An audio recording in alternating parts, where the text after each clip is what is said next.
오늘도 참 수고 많으셨습니다. 이제 고단했던 몸과 마음을 편안히 내려놓으세요. 이야기와 함께 스르르 깊은 잠을 청해보세요. 오늘도 잘 자요. 황금이삭과 어머니의 지혜. 그해 가을. 마을을 가득 채워야 할 황금빛 벼 이삭 대신 들어앉은 것은 땅바닥까지 거북이 등껍질처럼 갈라지게 만든 지독한 가뭄과 죽음 같은 정적이었습니다. 마을 어귀에서 수백 년을 버텨온 커다란 당산나무조차 잎을 다 떨구고 앙상한 뼈대만 남긴 채 서 있었고, 집집마다 굴뚝에서 피어나던 정겨운 연기는 끊긴 지 오래였습니다. 들판의 흙먼지는 바람이 불 때마다 매캐하게 휘날리며 굶주린 사람들의 폐부 깊숙이 박혀왔지요. 이 잔혹한 기근 속에서 사람들의 마음은 메마른 논바닥보다 더 거칠게 갈라져 갔습니다. 당시 그 나라에는 참으로 비정한 법도가 서슬퍼렇게 살아 있었습니다. 나이가 들어 기력이 다하고 더 이상 일을 할 수 없는 노인은 깊은 산속 고려장이라 불리는 곳에 두고 와야 한다는 법이었지요. 젊은 입이라도 하나 더 살려야 나라가 유지된다는 냉혹한 계산 아래 수많은 부모가 자식의 등에 업혀 산으로 떠나야 했습니다. 마을 끝자락 금방이라도 쓰러질 듯 기울어진 초가집. 툇마루에 앉아있던 아들 칠복은 텅 빈 밥그릇을 멍하니 내려다보고 있었습니다. 그의 손은 쉼없이 떨렸고 가슴 속에서는 천불이 이는 듯 뜨거운 눈물이 차올랐습니다. 그의 옆방에는 평생을 뙤약볕 아래서 흙일을 하며 칠복을 귀하게 키워낸 늙은 어머니가 계셨지요. 방 안에서는 어머니의 가느다란 마른 기침 소리가 간헐적으로 들려왔습니다. 쿨럭 쿨럭 소리가 날 때마다 칠복의 심장은 갈기갈기 찢어지는 듯 했습니다. 칠복아, 내 걱정은 마라. 나는 이제 먹지 않아도 배가 부르단다. 어서 가서 내 어린 자식들 입에 미음이라도 한 모금 더 넣어주려무나. 창호지 문 너머로 들려오는 어머니의 목소리는 푸석거리는 낙엽처럼 힘이 없었지만 그 속에는 자신보다 아들을 그리고 손주들을 먼저 걱정하는 지극한 사랑이 담겨 있었습니다. 칠복은 차마 대답할 말을 찾지 못했습니다. 고을 사또는 이미 내일 아침까지 법도를 따르지 않고 노인을 숨겨두는 집은 가문이 씨를 말리고 마을 전체에 책임을 묻겠다며 엄포를 놓은 상태였습니다. 마을 사람들은 이미 하나둘씩 늙은 부모를 지게에 지고 울음 섞인 발걸음으로 깊은 산속으로 향하고 있었고 산에서 내려오는 그들의 눈은 영혼을 잃은 채 텅 비어 있었습니다. 방 안에서 들려오는 부스럭거리는 소리가 정적을 깨뜨렸습니다. 어머니는 자신이 곧 떠나야 한다는 것을 이미 알고 계셨던 게지요. 아니, 오히려 아들이 나중에 겪을 죄책감을 조금이라도 덜어주려 손수 해진 보따리를 꾸리고 계셨습니다. 평생 자식을 위해 헌신하느라 마디마디가 굵어지고 뒤틀린 손가락으로 마지막이 될 누더기 옷가지를 정성껏 접는 소리가 칠복의 귓가에는 천둥 소리처럼 크게 울렸습니다. 어머니, 제가 참으로 못난 놈입니다. 이 천벌을 어찌 다 받으려고 제 손으로 이런 짓을. 차라리 제가 굶어 죽는 게 낫지. 어찌 어머니를 그 추운 산속에 혼자 두겠습니까? 칠복은 끝내 참았던 울음을 터뜨리며 어깨를 들썩였습니다. 주먹을 꽉 쥔 손등에는 푸른 힘줄이 돋아났고 눈물은 쉴 새 없이 흘러내려 바지춤을 적셨습니다. 하지만 어머니는 문을 열고 나와 굽은 손으로 아들의 거친 손등을 어루만지셨습니다. 그 손은 비록 거칠고 차가웠지만 세상 그 무엇보다 따뜻한 위로를 담고 있었습니다. 아니다, 칠복아. 울지 마라. 이것은 내 잘못이 아니라 이 모진 세상의 법도가 그러한 것을 어찌하겠느냐. 네가 살아야 우리 집안의 대가 끊기지 않고 내 손주들이 훗날 이 할미를 기억해주지 않겠니? 나는 이제 저 세상 가서 내 아버지 만날 생각에 오히려 마음이 홀가분하단다. 그러니 지게 끈을 단단히 묶어라. 창밖으로 보이는 보름달은 야속하게도 차갑고 밝게 빛나며 내일 아침의 이별을 재촉하고 있었습니다. 산새들조차 슬픈 울음을 멈춘 그 적막한 밤, 칠복은 밤새도록 마당에서 지게끈을 고쳐 매고 또 매었습니다. 어머니의 가냘픈 몸을 조금이라도 편안하게 받쳐드리고 싶어 헛간에 남은 마른 짚을 한 움큼 가져와 지게 바구니 위에 폭신하게 깔았습니다. 짚을 까는 손길마다 아들의 피눈물이 배어들었지요. 이 무정한 법도가 지배하는 세상에서 사람들은 노인의 주름진 얼굴 속에 숨겨진 천년의 지혜를 보지 못했습니다. 기력이 다한 육체는 쓸모없는 짐이라 여겼지만 사실 그 속에는 나라의 운명을 바꿀 거대한 등불이 타오르고 있었음을 그 누구도 짐작하지 못했지요. 차가운 새벽 안개가 마을을 뿌옇게 덮어올 때 대지는 서늘한 냉기를 뿜어냈습니다. 칠복은 마침내 결심한 듯 떨리는 어깨로 지게를 짊어졌습니다. 그것은 한 노인의 생이 마감되는 비극의 시작인 듯 보였으나 사실은 나라를 구할 위대한 지혜를 지키기 위한 고독한 행진의 시작이었습니다. 칠복은 지게 위에 앉은 어머니의 몸무게가 느껴지는 순간 그 가벼움에 다시 한번 가슴이 무너져 내렸습니다. 평생 아들을 등에 업어 키우느라 작아지고 굽어버린 어머니의 몸이 이제는 한 줌의 마른 낙엽처럼 가벼워져 지게 위에 놓여 있었습니다. 어머니 꽉 잡으셔요. 길이 험합니다. 아들은 입술이 터지도록 꽉 깨물고 어둠이 채 가시지 않은 산길을 향해 무거운 발을 내디뎠습니다. 지게 작대기가 땅을 짚을 때마다 탁탁 소리가 고요한 새벽 공기를 갈랐고 그 소리는 마치 칠복의 심장이 바닥에 떨어지는 소리와 같았습니다. 안개 너머 산등성이는 마치 거대한 괴물처럼 입을 벌리고 모자를 기다리고 있었습니다. 칠복의 발걸음이 옮겨질 때마다 마른 낙엽이 바스락 소리를 내며 비명처럼 부서졌습니다. 안개가 자욱한 새벽 산길은 마치 귀신이라도 나올 듯 음산했고 나무들은 잎을 다 떨군 채 앙상한 손가락으로 지게 위 모자를 가리키는 듯 했습니다. 칠복은 지게 작대기를 짚은 손에 힘을 주었지만 다리는 자꾸만 후들거려 중심을 잡기가 어려웠습니다. 등에 진 어머니의 무게는 깃털처럼 가벼웠으나 칠복의 마음속에 얹힌 죄책감은 태산보다 더 무겁게 어깨를 짓눌렀기 때문입니다. 어머니 춥지는 않으셔요? 저고리라도 더 여며 드릴까요? 칠복이 떨리는 목소리로 물었지만 지게 위에 어머니는 한동안 대답이 없으셨습니다. 그저 아들의 거친 숨소리에 귀를 기울이며 가만히 앉아 계실 뿐이었지요. 그러다 어느 순간부터인가 칠복의 귀에 기이한 소리가 들리기 시작했습니다. 툭 토독 툭 무언가 꺾이고 부러지는 소리가 주기적으로 들려오는 것이었습니다. 칠복은 처음에는 산짐승이 내는 소리인 줄 알고 걸음을 멈췄습니다.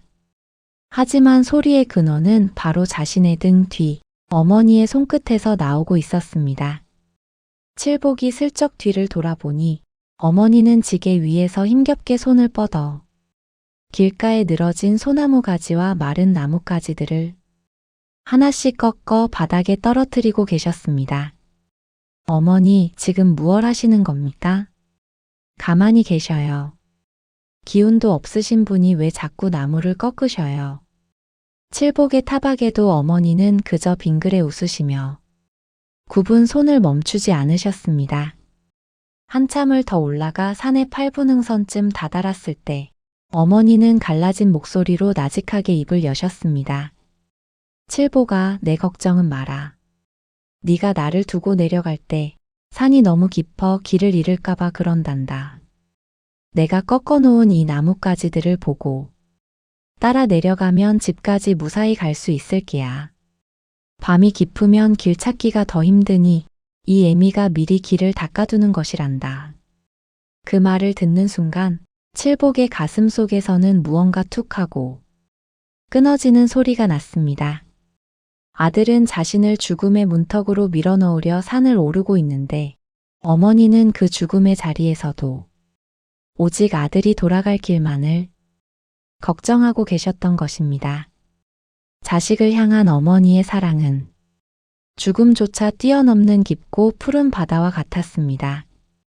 칠복은 그 자리에 지게를 내려놓고 털썩 주저앉아 땅을 치며 오열했습니다. 어머니, 이 불효자를 용서하십시오. 어찌 이럴 수가 있습니까? 나를 원망하고 욕하셔도 모자랄 판에 어찌 이 못난 놈 길 잃을까봐 나뭇가지를 꺾으신단 말입니까? 산천이 울리도록 통곡하는 아들의 어깨를 어머니는 마디 굵은 손으로 토닥여 주셨습니다. 울지 마라, 칠복아. 부모 마음은 다 그런 것이란다. 내가 이 산에 남는 것은 나라의 법도이니 어쩔 수 없으나 네가 길을 잃고 헤매는 것은 이 애미가 도저히 눈을 감아도 편치 않을 일이다. 자, 이제 다 왔으니 나를 내려두고 어서 내려가거라. 날이 더 추워지기 전에 가야 한다. 하지만 칠복은 차마 그럴 수 없었습니다. 눈앞에 펼쳐진 차가운 바위굴과 짐승의 울음소리가 들리는 이 어둠 속에 어머니를 홀로 두고 간다는 것은 자신의 영혼을 이곳에 묻고 가는 것과 다름없었지요. 칠복은 고개를 세차게 저으며 다시 지게를 짊어졌습니다. 그러나 이번에는 산 위가 아니라 산 아래를 향했습니다. 못합니다, 어머니. 국법이고 사또고 다 필요 없습니다. 제가 죽는 한이 있어도 어머니를 이런 곳에 모실 수는 없습니다. 칠복은 어머니를 등에 지고 다시 산을 내려오기 시작했습니다. 다리에 힘이 풀려 몇 번이나 고꾸라지고 무릎이 깨졌지만 아들은 짐승처럼 울부짖으며 집으로 향했습니다. 마을 사람들의 눈을 피해 뒷문으로 몰래 들어온 칠복은 안방 밑에 있던 작은 지하실을 정리했습니다. 예전에 곡식을 갈무리하던 그 어둡고 좁은 공간을 깨끗이 치우고 가장 두꺼운 솜니불을 깔아 어머니의 거처를 마련했습니다. 어머니, 여기서 조금만 참으셔요. 아무에게도 들키지 않게. 제가 매일 따뜻한 밥을 지어 올리겠습니다. 세상이 저를 불효자라 욕해도 좋고 사또가 저를 잡아 가둬도 좋습니다. 저는 어머니 곁을 떠나지 않을 겁니다. 어머니는 아들의 고집에 눈시울을 붉히며 고개를 끄덕이셨습니다. 그렇게 칠복의 집 지하실에는 나라의 법도를 어긴 위험하고도 위대한 비밀이 숨겨지게 되었습니다. 칠복은 낮에는 아무 일도 없다는 듯 들판에 나가 마른 흙을 파냈고 밤이 되면 남몰래 죽을 끓여 지하실로 가져갔습니다. 마을 사람들은 칠복이 어머니를 산에 두고 온 줄로만 알고 혀를 찼습니다. 저 효자 칠복이도 배고픔 앞엔 장사 없구먼 하며 수군거렸지요. 하지만 칠복은 그들의 시선보다 지하실에서 들려오는 어머니의 작은 기침 소리가 더 소중했습니다. 어둠 속에서 등불 하나에 의지해 서로의 손을 맞잡은 모자의 모습은 차가운 국법보다 따뜻한 인간의 온기를 지켜내고 있었습니다. 하지만 이 평화는 그리 오래가지 않았습니다. 바다 너머 거대한 이웃나라에서 이 작은 나라를 집어삼키기 위해 도저히 풀 수 없는 기상천외한 수수께끼를 보내왔기 때문입니다. 나라 전체가 멸망의 위기에 처한 그때 골방 어둠 속에 숨어있던 노인의 지혜가 비로소 빛을 발할 시간이 다가오고 있었습니다. 지독한 가뭄으로 논바닥은 거북이 등껍질처럼 갈라지고 백성들의 한숨 소리가 하늘에 닿을 듯하던 어느 날이었습니다. 타들어가는 대지의 단비 대신 내린 것은 이웃나라 대국에서 날아온 서슬 퍼런 국서 한 장과 오만한 사신단의 발소리였습니다. 바다 너머 강성한 무력과 막대한 재력을 자랑하던 대국은 오래전부터 이 작은 나라를 눈의 가시처럼 여기며 어떻게 하면 집어삼킬 수 있을지 그 기회만을 호시탐탐 노리고 있었지요. 그러던 어느 날 마침내 때가 되었다고 판단한 대국의 사신단이 화려한 금실 비단옷을 휘날리며 궁궐 마당에 들이닥쳤습니다. 그들의 발걸음은 마치 안방을 드나드는 주인처럼 무례했고 사신의 얼굴에는 승리를 확신하는 오만한 미소가 비열하게 걸려 있었습니다. 사신은 왕의 앞에 서서 허리조차 제대로 굽히지 않은 채 황금으로 치장된 묵직한 함 하나를 내밀었습니다. 우리 대국의 황제 폐하께서 귀국의 총명함이 어느 정도인지 시험하고자 3가지 수수께끼를 내리셨소. 만약 귀국이 이 시험을 통과하지 못한다면 스스로 무능함을 인정하고 우리 대국의 발 아래 엎드려 속국이 되어야 할 것이요. 매년 막대한 조공을 바치는 것은 물론 나라의 운명을 우리 폐하의 처분에 맡겨야 할 것이니 신중히 답을 찾아보시오. 왕은 굳은 얼굴로 함을 열어보았습니다. 그 안에는 도저히 상식으로는 풀 수 없을 것 같은 기이하고도 묘한 물건들이 들어 있었지요. 사신은 비웃음을 흘리며 수수께끼를 하나씩 읊기 시작했습니다. 첫 번째 수수께끼요. 여기 양쪽 끝을 똑같이 매끄럽게 깎아놓은 나무 토막이 있소. 이 나무 토막의 어느 쪽이 뿌리 쪽이고 어느 쪽이 가지 쪽인지 알아맞혀 보시오. 결도 모양도 똑같이 다듬어 놓았으니 만약 털끝만큼이라도 틀린다면 귀국의 지혜는 바닥난 것으로 간주하겠소. 사신은 이어 두 번째 물건을 가리켰습니다. 그것은 눈부시게 빛나지만 기괴하게 꼬인 9번이나 꺾인 구멍이 뚫린 구슬이었습니다. 이 구슬 속에는 9굽이의 미로 같은 구멍이 뚫려 있소. 여기에 가느다란 명주실을 처음부터 끝까지 통과시켜 보시오.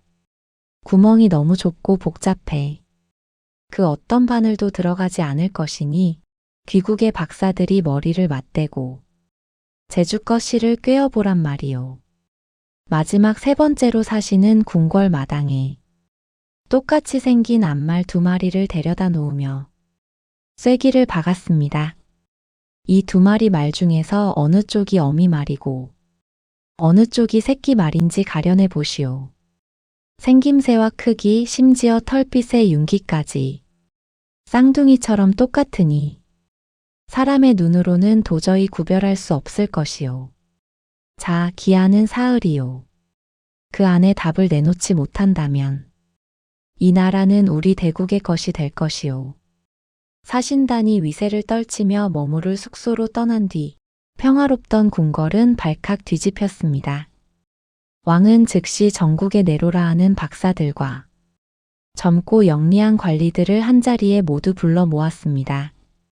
대궐 마루에는 화려한 관복을 입고 높은 학식을 자랑하던 이들이 가득 찼지요.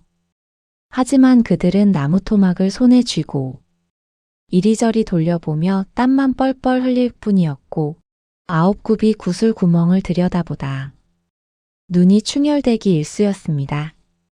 전하, 도저히 방법이 없습니다. 나무는 깎아놓으니 결이 하나로 이어져 위아래를 도저히 알 수 없고 구슬 구멍은 개미 한 마리 통과하기 힘들 만큼 좁고 험하옵니다. 말들 또한 자로 잰 듯 똑같아 분간이 불가능하옵니다. 책 속에 파묻혀 글자만 외우던 젊은 관리들의 무능함에 왕의 한숨은 깊어만 갔습니다. 나라의 명운이 풍전등화와 같은 위기에 처했건만 명예와 지위만 쫓던 젊은이들은 정작 삶의 순리와 이치를 깨우치지 못해 쩔쩔매고 있었지요. 왕은 결국 전국에 방을 붙였습니다. 누구든 이 3가지 수수께끼를 푸는 자에게는 평생 먹고 살 재물과 큰 벼슬을 내릴 것이며 나라를 구한 영웅으로 대접하겠다. 마을 어귀에 붙은 방을 본 칠복의 가슴은 거세게 두근거리기 시작했습니다. 그는 길을 잃을까봐 나뭇가지를 꺾어 길을 표시하던 어머니의 그 깊고 고요한 눈빛을 떠올렸습니다. 세상의 법도는 어머니를 기운 없고 쓸모없는 존재라 하며 산으로 내몰았지만 칠복은 왠지 어머니라면 이 절망적인 난관을 헤쳐나갈 답을 알고 계실 것만 같았습니다. 그날 밤 칠복은 남들의 눈을 피해 지하실 문을 열고 조심스럽게 내려갔습니다. 등잔불 아래서 조용히 염주를 굴리며 마음을 닫고 있던 어머니는 아들의 발소리만 듣고도 그 속에 담긴 고뇌를 단번에 읽어내셨지요. 칠보가 바깥 세상에 무슨 큰 병고라도 생긴 게냐? 내 걸음걸이가 마치 천근만근 돌덩이를 짊어진 것처럼 무겁구나. 칠복은 어머니 앞에 무릎을 꿇고 앉아 대국에서 보내온 3가지 수수께끼에 대해 낱낱이 말씀드렸습니다. 한 글자라도 놓칠세라. 간절하게 설명하는 아들의 이야기를 다 들은 어머니는 잠시 인자하게 눈을 감고 깊은 명상에 잠기셨습니다. 지하실의 무거운 정적 속에서 기름 타는 소리만이 탁탁 들려올 때 어머니의 입가에 잔잔하고도 온화한 미소가 번졌습니다. 그것은 수십 년 세월을 견뎌온 자만이 가질 수 있는 여유로운 미소였습니다. 칠보가 너무 걱정하지 마라. 대국 사람들이 기세등등하게 내놓은 그 수수께끼들은 사실 글 공부로 푸는 것이 아니란다. 대자연의 순리와 만물의 도리를 알면 어린아이도 알 수 있는 것이지. 내 말을 잘 듣고 내일 당장 대궐로 가거라. 너의 그 귀한 효심이 나라를 구할 게다. 어둠 속에서 나직하지만 힘있게 울려 퍼지는 어머니의 목소리는 절망의 구렁텅이에 빠진 나라를 구할 유일한 희망의 빛이었습니다. 노인의 머릿속에는 수천 년 인류의 세월이 응축된 지혜의 보석이 찬란하게 반짝이고 있었습니다. 칠복은 어머니가 건네는 가르침을 하나라도 놓칠세라. 숨을 죽이고 귀를 기울였습니다. 나라의 운명이 그리고 지하실에 숨어 계신 어머니의 목숨이 달린 이 위험하고도 장엄한 도전이 이제 막 서막을 올리고 있었습니다. 마침내 대국이 약속한 사흘째 되는 날이 아침이 밝았습니다. 대궐 마당에는 숨소리조차 들리지 않을 만큼 팽팽한 긴장감이 감돌았습니다. 차가운 새벽 이슬이 채 가시지 않은 궁궐의 바닥은 마치 살얼음판 위를 걷는 듯 위태로워 보였지요. 오만한 대국에 사신다는 거만한 자세로 팔짱을 낀 채 서서 당황한 기색이 역력한 젊은 관리들을 조소 섞인 눈으로 비웃고 있었습니다. 왕의 얼굴은 며칠 밤을 지새운 듯 수심으로 가득 차 어두웠고 수천 권의 책을 읽었다 자부하던 신하들은 저마다 죄인처럼 고개를 떨구고 있었습니다. 나라의 운명이 벼랑 끝에 선 그 순간 정적을 깨고 육중한 대궐문이 서서히 열렸습니다. 모두의 시선이 집중된 그곳에는 화려한 관복도 높다란 갓도 쓰지 않은 낡은 옷차림이 산에 칠복이 서 있었습니다. 그는 떨리는 숨을 몰아쉬었지만 눈빛만은 지하실 어둠 속에서 보았던 어머니의 등불처럼 형형하게 빛나고 있었습니다. 칠복은 왕 앞에 나아가 깊이 절을 올린 뒤 쩌렁쩌렁한 목소리로 외쳤습니다. 전하, 이 미천한 백성이 감히 나라를 구하고자 저 오만한 수수께끼를 풀어보겠나이다. 비웃음 섞인 사신의 눈초리와 미심쩍어하는 신하들의 시선을 뒤로하고 칠복은 첫 번째 시험인 매끄러운 나무토막 앞에 섰습니다. 양끝이 똑같이 깎여 어느 쪽이 뿌리이고 어느 쪽이 가지인지 눈으로는 도저히 알 수 없는 나무였지요. 칠복은 미리 준비해온 커다란 대접에 맑은 물을 가득 떠오게 했습니다. 그리고는 숨을 죽인 채 조용히 나무 토막을 물 위에 띄웠습니다. 마당에 모인 수백 명의 사람이 침을 꿀꺽 삼키며 물그릇을 주시했습니다. 잠시 후 찰랑이던 물결이 잦아들자 나무 토막의 한쪽 끝이 아주 미세하게 그러나 확실히 물속으로 기우는 것이 보였습니다. 칠복이 단호한 손가락으로 가라앉은 쪽을 가리키며 말했습니다. 전하, 이쪽이 뿌리 쪽이고 떠오른 쪽이 가지 쪽입니다. 무릇 살아있는 모든 나무는 생명의 근원인 뿌리 쪽에 더 많은 진액과 단단한 나이테를 품고 있는 법입니다. 무게가 나가는 뿌리가 물속에서 먼저 고개를 숙여 땅을 향하는 것이 대자연의 자명한 이치가 아니겠습니까? 사신의 안색이 순식간에 흑빛으로 변했습니다. 정답이었지요. 두 번째 시험인 9굽이 구슬이 놓였습니다. 칠복은 소매 안에서 지하실에서 어머니가 일러주신 빛에 긴 작은 꿀단지와 개미 한 마리 그리고 가느다란 명주실을 꺼냈습니다. 그는 명주실을 개미의 가느다란 허리에 조심스레 묶고는 구슬 구멍 한쪽에 달콤한 꿀을 살짝 발라두었습니다. 그러고는 반대쪽 구멍에 개미를 살짝 밀어 넣었지요. 사람들은 의아한 눈으로 지켜보았습니다. 하지만 잠시 후 달콤한 꿀 냄새를 맡은 개미는 9번이나 꺾인 어둡고 좁은 구멍 속을 쉼없이 기어갔습니다. 얼마 지나지 않아 반대쪽 구멍으로 개미가 명주실을 꼬리처럼 매단 채 당당히 기어 나왔습니다. 보십시오. 억지로 힘을 써서 밀어 넣으면 실은 끊어지고 구슬은 상하겠지만 순리를 따르고 미물의 본성을 이용하면 이토록 가볍게 길을 찾아내는 법입니다. 지혜란 억지로 만드는 것이 아니라 흐르는 물처럼 길을 열어주는 것입니다. 왕과 신하들은 무릎을 치며 환호했고 당황한 사신은 마지막 수단으로 암말 2마리를 몰고 왔습니다. 겉모습만 봐서는 크기도 털빛도 걸음걸이도 구별할 수 없는 말들이었지요.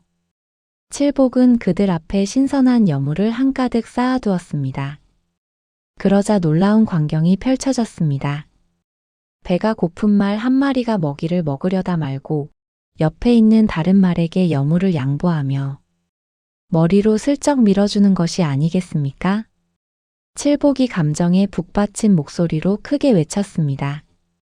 전하, 먹이를 앞에 두고 제 배를 채우기보다 자식의 입을 먼저 챙기는 저 말이 바로 어미 말입니다.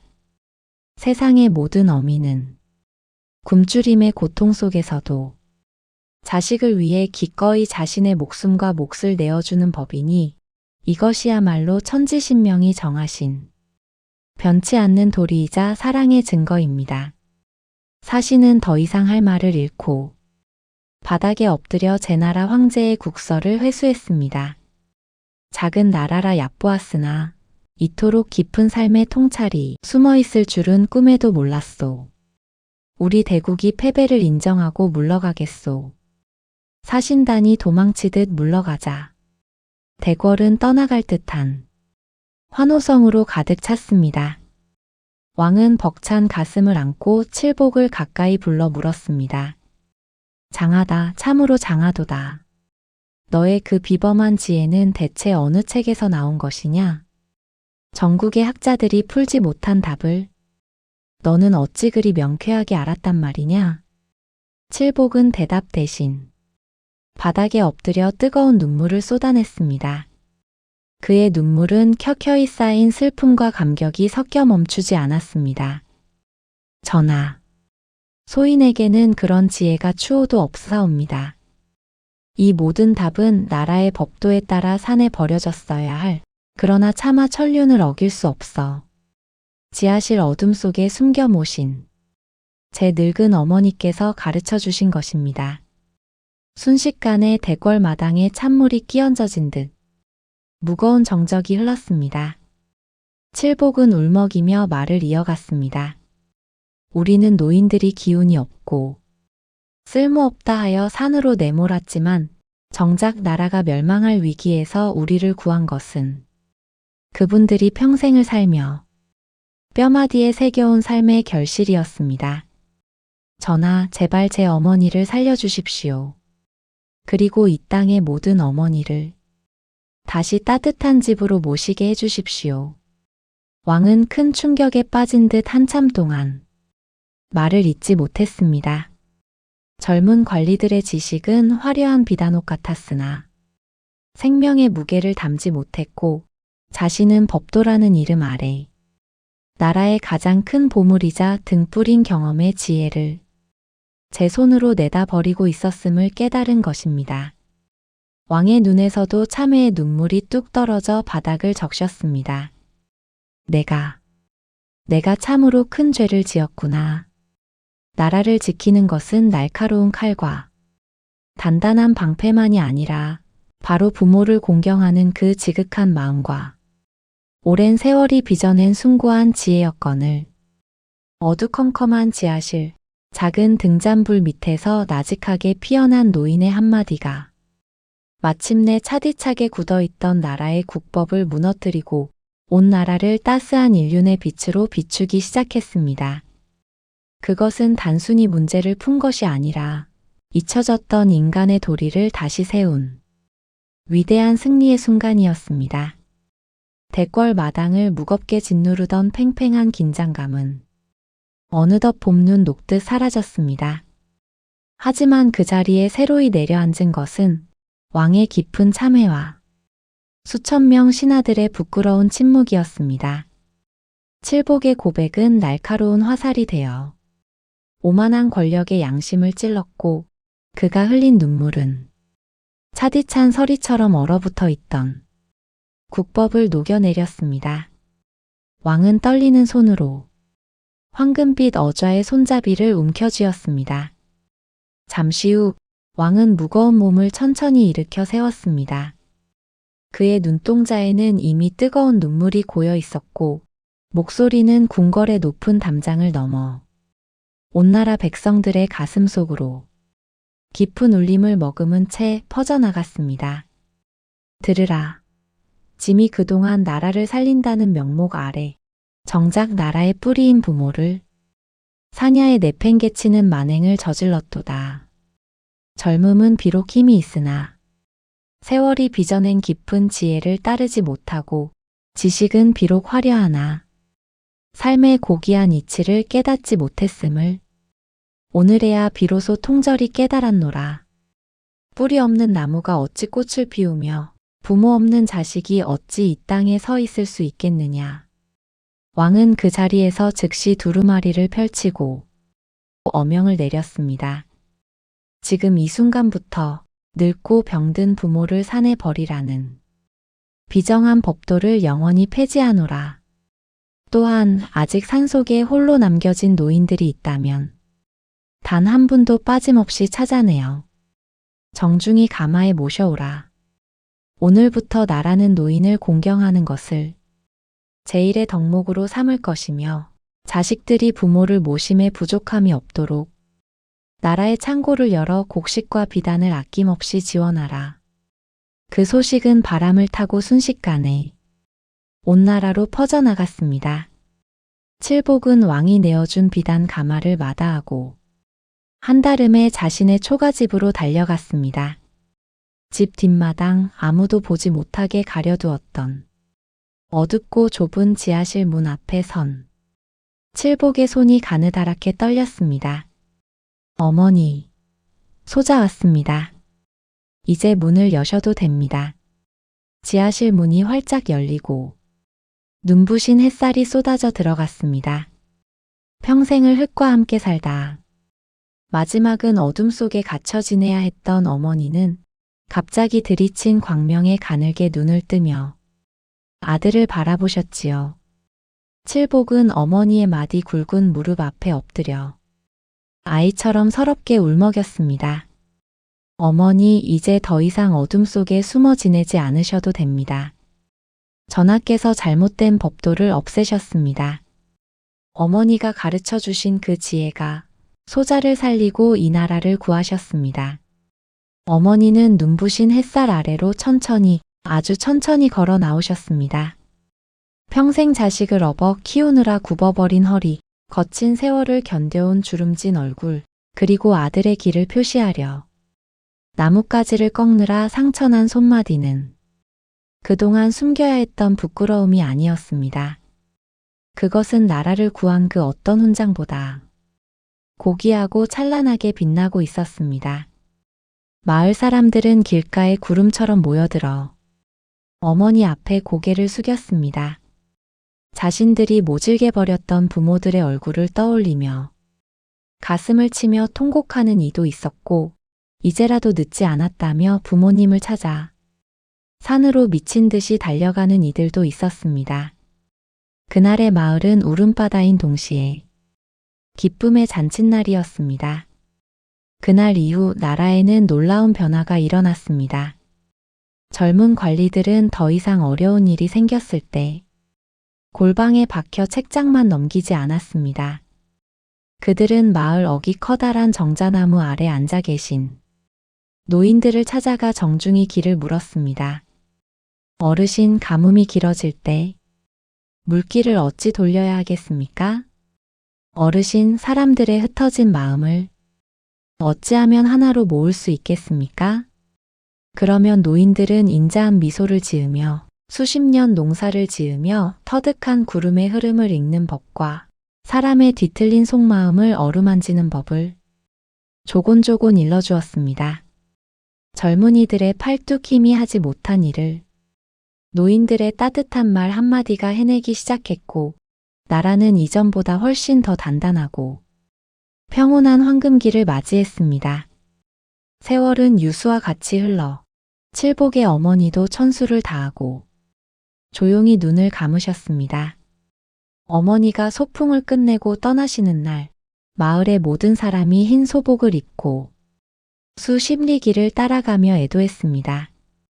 칠복은 어머니를 햇볕이 가장 잘 드는 양지 바른 언덕에 모시며 오래전 그 추운 새벽 산길에서 어머니가 자신을 위해 꺾어주셨던 그 마른 나뭇가지들을 떠올렸습니다. 어머니, 당신께서 꺾어주신 것은 단순한 나무 토막이 아니었습니다. 그것은 자식 사랑의 길이었고 우리가 잊고 살았던 인간다운 삶의 길이었나이다. 이제 어머니의 묘소 주변 황금 들판에는 가뭄 대신 풍요로운 이삭이 파도처럼 물결칩니다. 사람들은 그 이삭들을 보며 삶의 진리를 되새기곤 합니다. 속이 텅 빈 어린 이삭은 하늘을 향해 잘난 듯 고개를 꼿꼿이 들지만 알알이 지혜가 꽉 찬 잘 익은 이삭은 늙은 할머니의 굽은 허리처럼 겸허하게 고개를 숙인다는 것을 말입니다. 오늘도 우리 곁에는 수많은 어머니의 지혜가 살아 숨쉬고 있습니다. 비록 육신은 예전 같지 않고 걸음걸이는 느려졌을지라도 어르신들의 가슴 속에는 우리가 결코 돈으로 살 수 없는 찬란한 삶의 보석들이 가득 차 있습니다.